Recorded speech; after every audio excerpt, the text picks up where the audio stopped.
If Middle-earth is constantly one bad day away from disaster, who's actually keeping it all together? Sure, you know Gandalf and Saruman. Maybe you remember Radagast with his bird poop hat.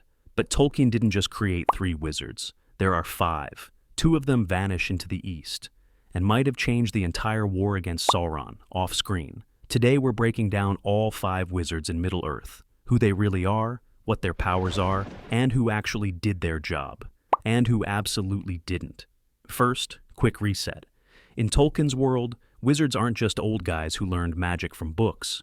They're called the Istari, powerful spirit beings called Maiar, sent from the west by the Valar, basically angelic powers, to help the peoples of Middle-earth stand against Sauron. They arrive looking like old men on purpose, limited, tired, able to feel fear and pain, so they can guide elves and men, not just walk in and nuke Sauron from orbit. There are 5 we know about in the north and west: Saruman the White, Gandalf the Grey, Radagast the Brown, and 2 mysterious blue wizards. Their mission? Use wisdom, counsel, and limited power to unite the free peoples against Sauron, without dominating them. Now, let's meet each of them, and what they can actually do. Let's start with the fan favorite, Gandalf. His true name as a Maya is Olórin. He's described as humble, patient, and the wisest of the Istari. Powers and abilities, fire and light. We see Gandalf use fire a lot, lighting pine cones against the wargs, blazing light in Moria, and that iconic stand against the Balrog. This isn't just Hogwarts fireball spam.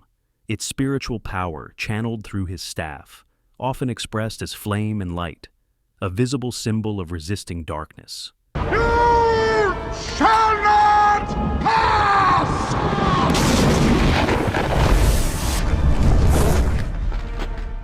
Command over minds and hearts, soft power.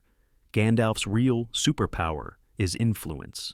He can read hearts and intentions, strengthen courage, and inspire unity between very stubborn people. When he speaks, kings listen. That's not just charisma, it's his Maiar nature working through words. It was pity that stayed Bilbo's hand. Many that live deserve death. Knowledge of past and future Gandalf understands the deeper history of Middle-earth and Sauron's moves. He pieces together the ring's identity, tracks Gollum, and nudges events into place. Gandalf the White. After defeating the Balrog and dying, Gandalf is sent back with his full authority as Gandalf the White, replacing Saruman as the head of the Order. They did not expect. Does that comfort you? Who are you? As the White, his powers are more direct, more commanding, and he can break Saruman's authority with a word. If we're scoring mission success, Gandalf is basically the only one who gets an A+. Next, Saruman the White, real name Curumo or Curunir. He starts as leader of the Order, head of the White Council, and the one everyone expects to be the main anti-Sauron mastermind.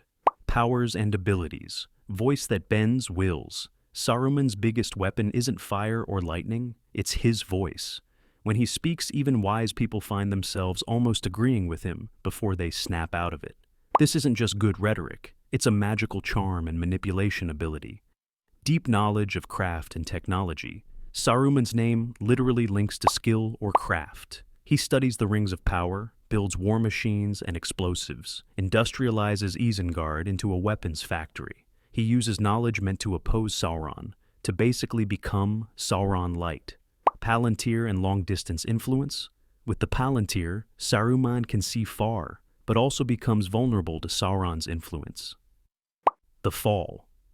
Instead of guiding others against domination, Saruman tries to dominate them himself.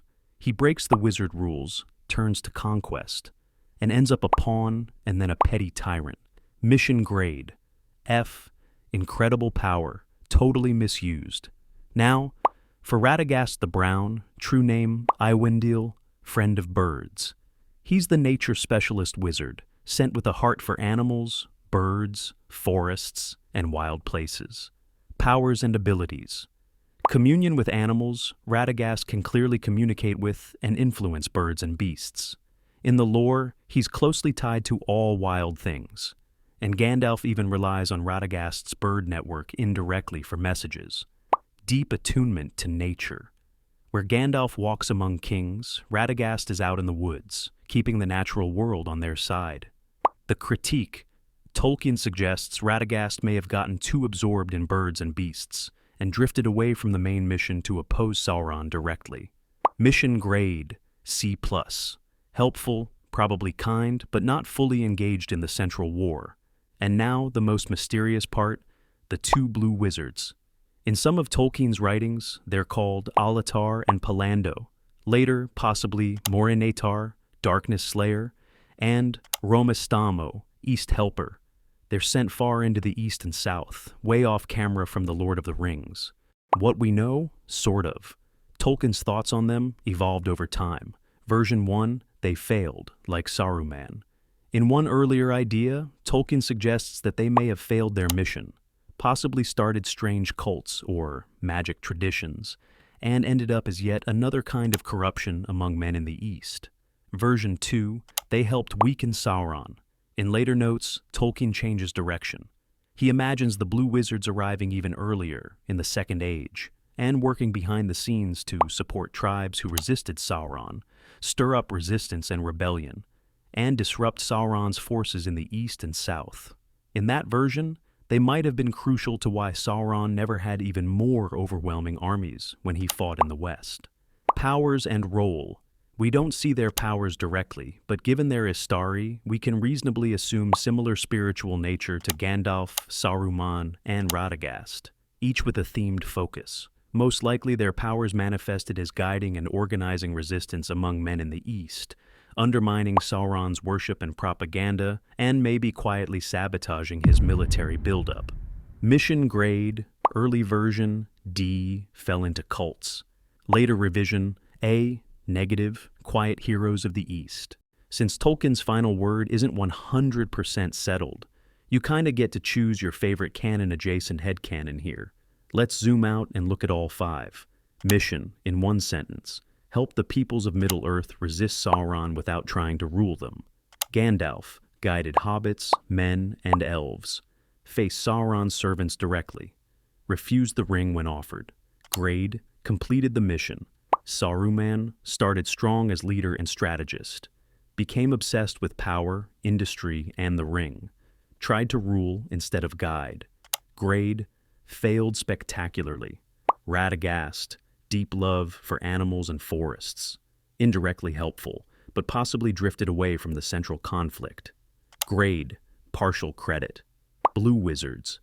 If you go with the they failed version, they become like Saruman, leading strange cults. If you go with the they weaken the East version, they might have quietly saved the West from being completely overwhelmed. Either way, Tolkien keeps them mysterious on purpose. They're a narrative gap, a place where you can imagine countless stories that never quite made it to the Red Book. So that's the breakdown of all 5 wizards in Middle-earth. Gandalf, the humble strategist who actually finishes the job.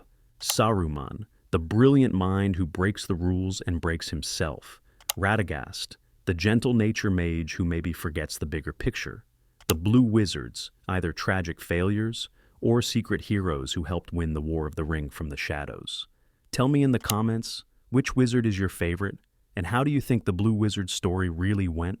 If you enjoyed this Stickman dive into Middle-earth's magic side, hit like, subscribe to Minds of Middle-earth, and let me know which lore topic you want animated next. The Balrogs and what they actually are, or every ring of power and what it really does. Thanks for watching, and remember, do not meddle in the affairs of Wizza. Actually, on this channel, meddling in wizard lore is kind of the point.